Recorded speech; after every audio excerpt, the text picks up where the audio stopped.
Families across the nation are struggling to make ends meet as food and gas prices soar. CBS News correspondent Priya David is with one family in New York that is being squeezed by the economic downturn. Priya, good morning.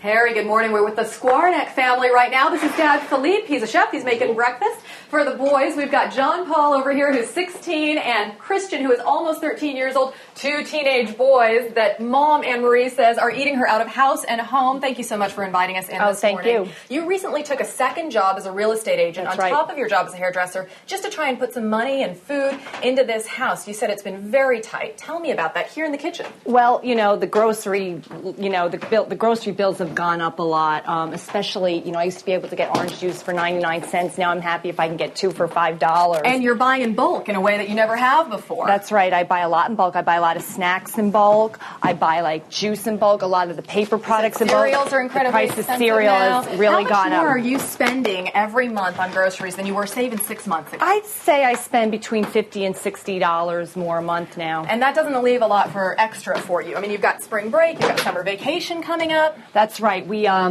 redoing our bathroom. This is going to be our summer vacation. We had a leak that went into the basement, so we had to... It's not a luxury. It's something you really have to take care of. That's right. So your summer vacation is going to be sitting in the backyard. That's right. Not just because of the bathroom, though, also because gas prices are so incredibly high now. It's just prohibitive.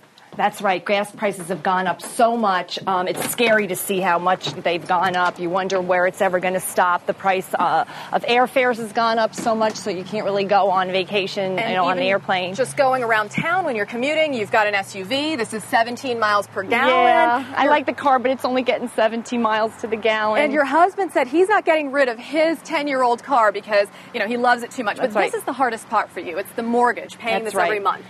We've refinanced 3 times to get a lower interest rate. And this year I'm going to grieve the taxes, see if we could save some money there. Okay. And Anne-Marie, I know you said your toughest concerns right now, worrying about sending the kids to college in just a couple years, retirement savings. These are concerns that families across the nation are having. They're not alone here, the Skwarnek family. Harry, let's go back to you in the studio for some tips on how we can stretch those dollars. Good job, Priya. Thanks. Joining us now with tips on how to save a couple of bucks during these squeezy times. Susan Koopman, good to see you. Good to see you. We're looking at the car in the driveway. There's 17 miles a gallon. There are actually times of day make a difference on what kind of gas, how you can stretch your gas dollar. Right. How do you do that? If you go for gas early in the morning or late at night when it's cooler outside, you are actually going to get a little bit more gas in your tank. That's because the gas will be denser, so you're going to get more. Since we're buying by volume, we're buying by the gallon. So it'll be denser. You'll get a little bit more in your tank if you do it early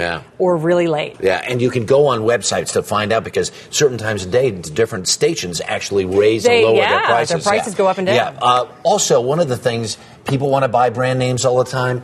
You can save a lot of money by not necessarily going with brand names, right? If you go with the store brand, you can save anywhere from 10 to 40% on your grocery bill. Wow. And taste tests have proven that it tastes the same. Sometimes it even tastes better. Right. So some families are really starting to go for the generic. They're going for the store brand or what they call the private label as opposed to sticking with their name brands. All right. And the other thing, and this is really helpful, we've done this many times before, you really got to take this to heart. If you want to save some dough, bring your lunch to work. Right. Bring your lunch to school. Brown bag it, like what I did when I was in elementary school.